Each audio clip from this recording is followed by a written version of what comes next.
Bom dia, ou boa tarde, ou boa noite, dependendo do momento e horário que você estiver assistindo esse vídeo. Meu nome é Alex. Eu costumo fazer esses vídeos para poder falar um pouco o que eu penso e o que eu acho a respeito do que eu leio na palavra de Deus, que é a Bíblia, que é a única fonte de verdade e regra de vida e prática de fé, que é a palavra de Deus, exclusiva, que é única e verdadeira, onde há revelação verdadeira a respeito do Deus único e verdadeiro, o qual não há outro nos céus ou na terra que deva ser chamado pelo nome, que é o nosso Senhor Jesus Cristo, ou Yeshua HaMashiach, nome original de Jesus no hebraico. Eu quero falar rapidamente um pouquinho sobre o que Paulo fala lá em Romanos, livro de Romanos, ou carta de Romanos,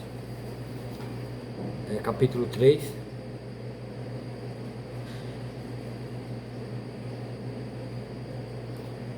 Capítulo 3, Paulo está falando sobre a vantagem ou desvantagem que há do judeu em relação a ter recebido a Torá, está debaixo da lei de Deus.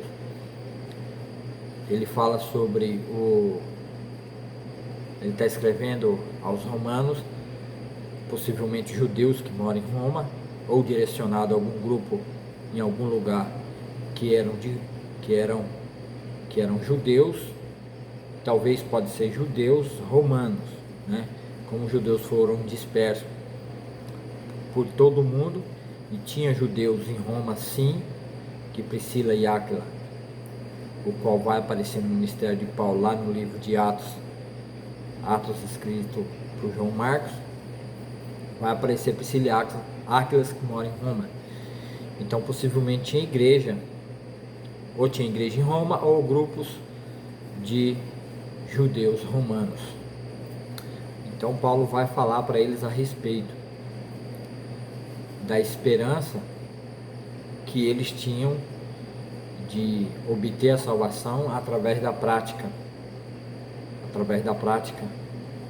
de todos os cultos e todos os rituais que havia sido formalizada e colocada pelos judeus,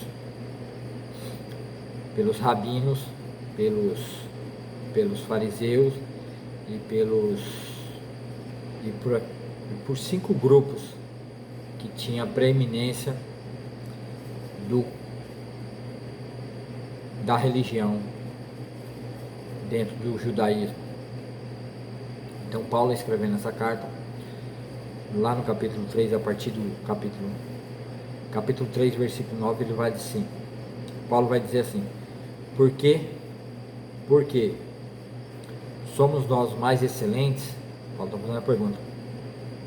Diante dessa situação de ter a lei, a Torá, de serem o povo judeu ser o precursor da revelação da vontade de Deus, ele faz essa primeira pergunta, versículo 9, 3:9. Pois que somos nós mais excelentes? De maneira nenhuma, pois já antes mostramos que tanto judeus como gregos, todos estão debaixo do pecado. Como está escrito, não há um justo, nenhum sequer. Não há ninguém que entenda, não há ninguém que busque a Deus. Todos se extraviaram e juntamente se fizeram inúteis.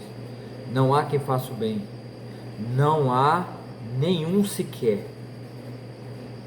A sua garganta é um sepulcro aberto, com a língua trata enganosamente. Peçonha de áspides está debaixo dos seus lábios, cuja boca está cheia de maldição e amargura. Os seus pés são ligeiros para derramar sangue. Em seu caminho há destruição e miséria, e não conhece o caminho da paz. Não há temor de Deus diante dos seus olhos. Ora, nós sabemos que tudo o que a lei diz aos que estão debaixo da lei o diz, para que toda boca esteja fechada e todo mundo seja condenável diante de Deus. Por isso, nenhuma carne será justificada diante dele pelas obras da lei, porque pela lei vem o conhecimento do pecado. Mas, agora tem um porém, tem um mas. Paulo vai deixar bem claro para os seus ouvintes que eles não deveriam se firmar na lei para chegar à salvação em Deus, através de Jesus. Aí Paulo vai pôr, mas agora se manifestou sem a lei a justiça de Deus, tendo o testemunho da lei e dos profetas, isto é, a justiça de Deus pela fé em Jesus Cristo para todos e sobre todos os que creem, porque não há diferença, porque todos pecaram e destituídos ou fora estão da glória de Deus, sendo justificados gratuitamente pela sua graça, pela redenção que há em Cristo Jesus, ao qual Deus propôs para propiciação pela fé no seu sangue, para demonstrar a sua justiça pela remissão dos pecados dantes cometidos, sob a paciência de Deus, para demonstração da sua justiça nesse tempo presente, para que ele seja justo e justificador daquele que tem fé em Jesus. Ponto. Aqui nós podemos compreender pela própria dinâmica da leitura, pela explicação exata do que Paulo está falando. Tem muita coisa que pode ser dita, mas para o vídeo não ficar muito curto, somente a leitura que eu fiz, eu acho que deu para entender bem que pela fé, só pelo fato da pessoa crer em Cristo Jesus e confessar Ele como seu único suficiente Salvador e ter Ele em seu coração como seu Salvador, através do arrependimento dos pecados antes cometidos contra Deus, se arrependendo e confessando os pecados, que é isso que João quando batizava dizia: arrependei-vos dos vossos pecados, porque é chegado o reino de Deus. E Cristo traz o reino de Deus, Ele proporcionou o reino de Deus, é Ele que abre as portas para que o reino de Deus seja aberto àqueles que são do reino. E para essas pessoas que são do reino entrar no reino, elas têm que serem justificadas. Essa justificação, ela foi feita através de um plano que Deus fez para dar de graça para aqueles que creem em Cristo Jesus, que é a propiciação. A propiciação, ela era feita pelos israelitas, ela era feita lá na Torá, ela foi promulgada e colocada como uma forma aonde um animal que não tinha nada a ver com o culpado, que era o homem, morria derramando seu sangue, e Deus, por ver a fé daquelas pessoas fazerem aquele sacrifício, Deus colocava os pecados daquelas pessoas, dos israelitas, naquele sangue e naquele animal, na carne do animal, e o animal era sacrificado a Deus, e ao ser queimado aquela carne, a fumaça subia como um cheiro suave diante de Deus, e Deus aceitava aquele sacrifício em troca do pecador. E uma vez, pelo menos uma vez por ano, todo israelita tinha que fazer esse sacrifício. Tanto o sacerdote tinha que fazer por si próprio, para ele poder ser apto a fazer pelo resto da nação de Israel.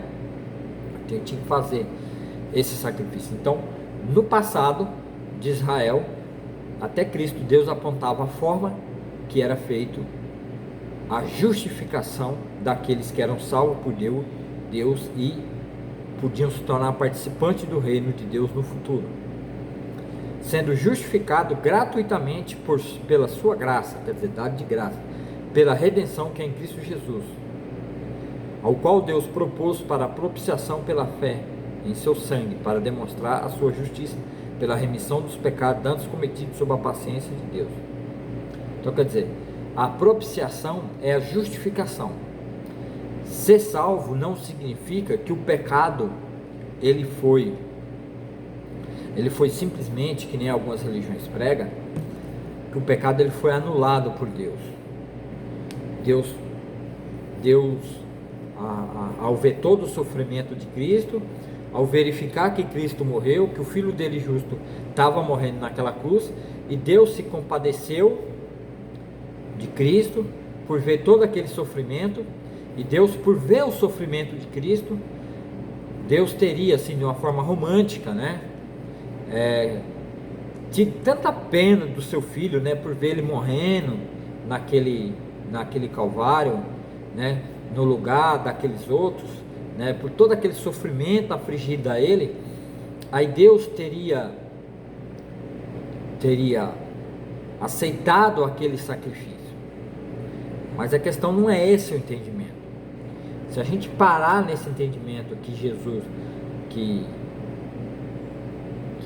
essa ideia romântica de Cristo morrendo na cruz e ali sofrendo, e Deus viu aquele sofrimento, e por causa disso Deus usa aquela morte de Cristo como uma opção para estar salvando. A questão ela é mais profunda. A gente precisa se aprofundar nesse entendimento, porque isso é só lidar com a superfície do que Cristo fez na cruz. E nós precisamos, nós cristãos, você cristão, precisamos ter a exata compreensão do que Paulo está dizendo, e de que o que Paulo pensava, o que Paulo entendeu, e que todos os discípulos e todos os apóstolos de Jesus Cristo tinham em mente. Porque hoje um evangelho muito fraco, um evangelho sem poder na mente do homem, tem sido pregado e anunciado, o qual não tem transformado a vida do homem de dentro para fora.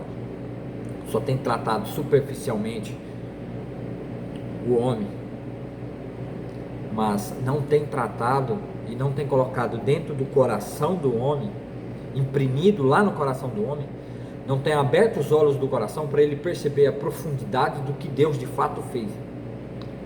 Porque essa profundidade, nos primeiros tempos da igreja, ela foi rejeitada, ela não foi aceita.